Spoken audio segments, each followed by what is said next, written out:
Story 1. I've experienced whatever this is since childhood, as far back as I can remember. I still experience it sometimes, but I haven't consciously paid attention to it in years. As a child, I would lie in bed at night in the darkness. I didn't have a television or a lamp or anything, and I'd always walk through my neighborhood in order to get sleep. And this was a process where I would close my eyes and look at the colors, shapes, and formations in the darkness. They would eventually start to resemble a neighborhood. I'd be on the sidewalk with houses and fenced-in yards all around me, and I'd start to feel like I was walking around. But before getting out of the neighborhood, the colors or shapes or formations or whatever would always start out as a sudden burst of deep red, which then transformed into clusters of little geometric shapes, which then slowly faded and became a neighborhood. Eventually, I'd drift off to sleep this way. Even though I haven't lived in that neighborhood, or been back there since I was 5, it's still the neighborhood that shows up. Has anyone else experienced something similar? Story 2. I was about 7 or 8 at the time. My family and I were pulling out of the driveway to go out to eat, and I forgot something inside the house, so they let me run in to get it. I opened the door and started making my way down the hallway to the room, and I noticed something moving out of the corner of my eye and look over. There was this white, hairy, nondescript, toothy-looking monster thing on the dining room chair, swiping its claws and hissing at me. I just kind of looked at it for a few seconds and didn't know what to think, and then bolted the hell out of there. I actually forgot to fetch the thing I originally went back in the house for. I think about it from time to time, and I really try to find a rational explanation, but I just can't. This really isn't my forte. I don't have a whole bunch of these stories or whatever. It's the only one.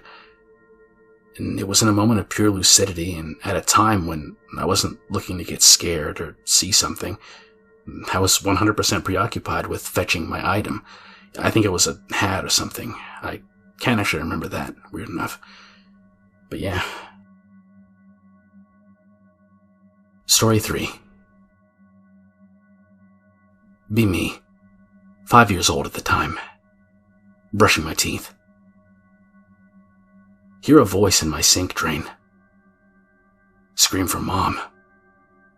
She laughs it off like she knows what it is.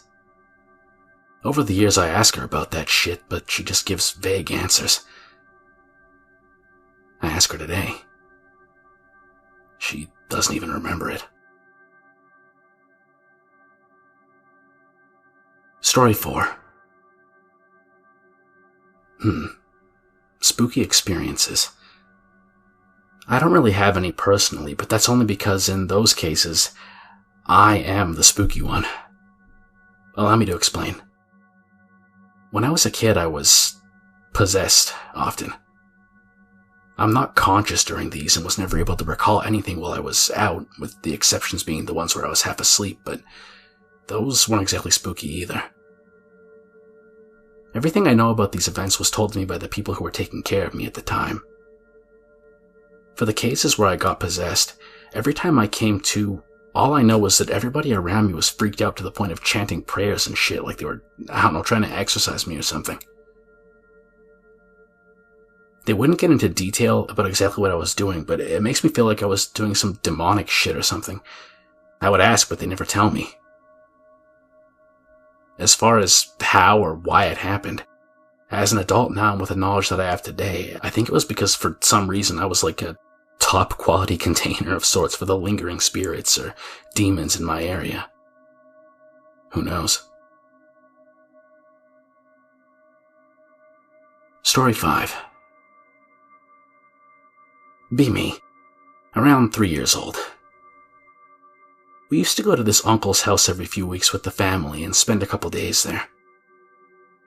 Had fun with my cousins during the day, but I hated sleeping in that house.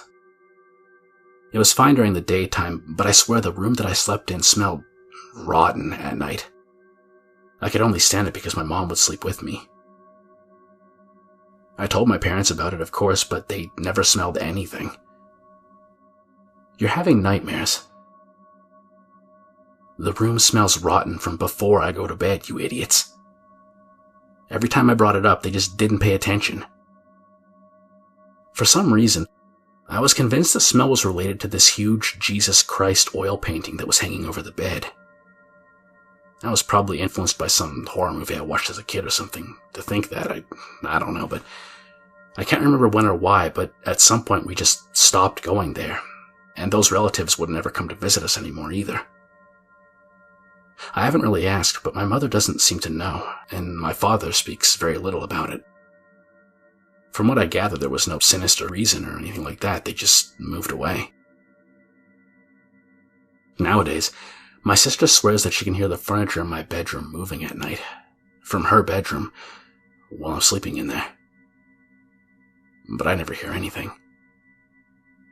I'm convinced that it's probably my snoring, which I've been told is very loud, but that same Jesus Christ painting is stored in my bedroom, right over the wardrobe. There's no rotting smell or anything anymore, but I'm just connecting dots here. Why do we have this painting anyway? Like, why didn't my uncle take it with them when they moved? I should probably press my father a little. I actually got curious from writing this. Story 6. Around 6 years old, 2001 or 2002. Watched the news with my parents. They say asteroid is going to hit the Earth in about 10 months. During the following months, I'm convinced the apocalypse is coming. I talk about it with neighbors' kids, and they heard about it too. Parents on multiple occasions casually talk about it with other people and their friends and family. I even remember seeing an episode of Oprah with my grandma where they were talking about it. It gives me vivid nightmares to this day. This went on for the better part of a year. But then suddenly one day, I asked my parents about it again. They deny ever hearing or saying anything like that. They think that I'm making it up. That day, I was so happy about the fact that the world wasn't going to end after months of nightmares that I ran out to the front yard screaming and laughing with joy. But I didn't understand why everybody suddenly just forgot about it when it was all that everyone talked about for the past few months. I even inquired with friends at school a few years later and asked if they remembered anything like that, and all I got was blank stares. Asteroids were featured a lot at that time in the media, so it might just be my imagination running wild, but it's still the weirdest childhood experience that I can recall. Story 7. B6. Looking for my grandma's cat. Hear cat growling from under this weird spot under the house. Look under. Call out to the cat. The cat looks at me and all I can see is the green reflection. Suddenly, 3 red pairs of eyes appear. I'll jump on the cat. Cat starts yowling. Run away. Can still hear it yowling. After that day, the cat didn't want to be touched by anyone and stopped eating. And a few weeks later, the cat just disappeared. My grandma bought a dog down the line, and he vanished too. Story 8. I have 2 distinct memories from my childhood where I had the very real sensations of dying and then nothing. The obvious and rational answer is that they were really fucked up dreams, but I have 1 or 2 reasons that might point to something a little more. Memory 1. The first memory is of being an extremely young child playing in the snow, maybe 5 to 6 years old, and having a blast in the front yard. It had snowed heavily and it came nearly up to my waist. I was excited to play with my temporary winter wonderland, so I got on my winter gloves, pants, and coat and got to work. You kind of need to understand that the front yard was divided between an upper level and a lower level with a steep wall of cinder blocks dividing it up. My front yard's path had been shoveled and a huge snow mound was created right next to the wall of cinder. By huge, I mean it was higher and wider than me by a long shot. Naturally, being a child, I decided this mound would make a perfect snow castle, so I climbed on top from the higher part of the yard and got to work on hollowing out the inside. Well, I eventually made enough progress to stand full height in my castle. You might be able to predict where this goes next. Eventually, I was tired and I wanted to get back inside the house, so I tried to get out. No dice. Like a little dumbass, I tired myself out too much and made the damn thing so tall that I couldn't pull my body out of it. And ice-cold snow isn't exactly great to grab onto for leverage. I got myself stuck, quite literally digging myself into a hole. No problem, right? Just break the wall down. Also, no dice. I quickly found out that the wall was much thicker than anticipated. Many minutes of scratching, groping, and pulling at the snow to no avail. The snow turning to water and getting in my gloves, and chilling my hands to the bone until I couldn't feel them. Finally, I pulled the child's last ace in the hole and screamed as hard as I could for my mom to come save me. I screamed and screamed and screamed for anyone to help. Snake eyes. The seconds turned to minutes. Minutes became a dozen, and my lungs ran out of warm air, and it was replaced with coldness that cut like a knife. I remember realizing that nobody was going to come. One last surge of effort came, fueled by raw desperation. Throwing off my water-soaked gloves, I clawed at the snow until the cold became unbearable and exhaustion finally got the better of me. I specifically remember collapsing and my body slowly losing feeling until, oddly enough, it began to feel warm. Then hot, burning. Then, a feeling of immense relief. After that, nothing. The memory just ends. The rational part of me says that it has to be a dream, but here's what bothers me. I remember having nightmares from that period of my life, aka being a little-ass kid. They always had a common theme. They were always bizarre and weird fever dream abstractions, like hiding from an evil Easter bunny or running from the Geico commercial lizard. Always some abstract, spooky thing haunting me. And when it finally gets to me, I get spooked and wake up. Always. This wasn't that.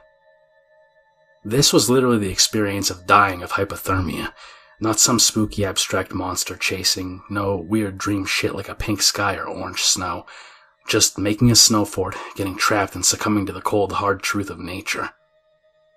I have trouble believing that any child's imagination is so active and yet so realistic as to come up with such a fucking cruel and harsh sensation of cold, along with the feelings of desperation, of defeat and release. I refuse to believe that my child self's imagination was capable of replicating the sensation of succumbing to hypothermia without any kind of weird dream shit added to it. And I can still feel the cold sinking into my fingertips whenever I think about it. A dream is the most plausible explanation. Still, I wonder if I really did die that day and got bailed out by divine intervention. Or maybe it was a faint recollection of a past life. I doubt I'll ever really know, and in a way it doesn't matter since I'm here anyways, for better or worse. The other memory I have, this one's not as long since it's pretty straightforward and easy to describe, but here goes. My mother's side of the family used to rent out a park for family reunions once a year. Me and my older cousins were playing in a mildly strong creek nearby. I remember falling in the creek and getting pulled into the current. I remember crying out for help before being swept under, trying to hold my breath only for the current to force its way in anyways after a hit to the head. My lungs oddly burned hot from being filled with water. And that's when my memory ends. I don't even remember being rescued or anything like that. I asked my parents, and neither have any recollection of it happening at all. They're old now and can barely remember what was for lunch, so no surprise there. I just recall being swept underwater and drowning. I wonder what really happened that day. Was it just another dream? Did a family member manage to rescue me in time? And if so, why don't I remember anything afterwards? I have such a hard time remembering almost any dream, but these two things stick with me clear as day. Just as clear as a memory. Story 9. I used to go to a meeting in a very rural county of my state every week at 8 p.m. I would stay up there until 11 p.m. to pick up a friend from work. Decide to look up something spooky to do in between. Find an old, supposedly haunted covered bridge nearby. Go there one week. See nothing. So apparently you're supposed to park on the bridge, turn off the car and lights, and pump your brakes. I read and hear from friends that people have seen numerous things. A little girl, hanged slaves, just really creepy shit like that. I go to the bridge a second time. Pump my brakes and look around numerous times, but see nothing. Get a text, so I look down and respond. I pump the brakes and check my rearview mirror. Think I see something at the edge of the entrance to the bridge. I keep looking to decide if it was there before. It looks to me like a crouching person. The person or thing or whatever it was slowly starts crawling up towards my car. I start my car and get the fuck out of there. I don't know if it was a ghost or what, but it was scary, whatever it is. Story 10. I'm at school on break, aged about 7 years old, and it's just a normal day. I'm looking at the clouds, and there's one cloud all by itself that looks kind of like a huge Jesus. And there's a bus parked underneath the cloud. The Jesus cloud is now looking at it, and the bus catches fire. I'm not making this up. It was a long time ago, but I still distinctly remember it.